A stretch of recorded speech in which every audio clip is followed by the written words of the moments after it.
Yeah, Ben, how has John maybe ramped up his recovery so far with his injury, and has he been able to throw the ball at all at practice?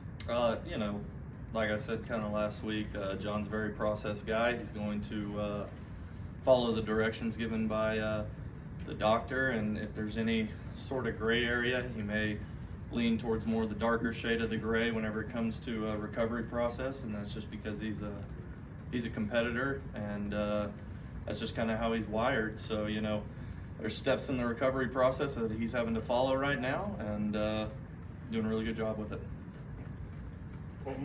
Ben, what makes it difficult about an injury like this for quarterbacks? Is it the grip of the ball, the velocity, pain? Just what do you need to see from him, I guess, to know that he's ready to go?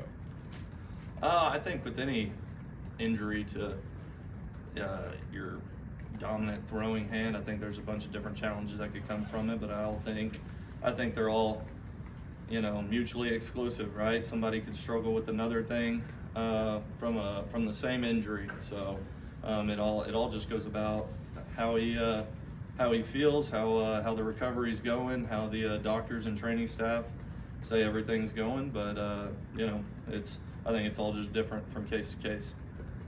Mason? Ben, you talk about John maybe trying to push toward the gray area a little bit in a week like this where it's such a big game. How do you balance his desire to be able to play against wanting him to be healthy for the rest of the season? I mean, that's a good question. You know, I think John knows his body. I think he understands, you know, ultimately what's best for the team, but, you know, he doesn't want to put himself in a compromising position either. So whenever he's, you know, trending towards that darker shade of the gray, he always has his body in mind also.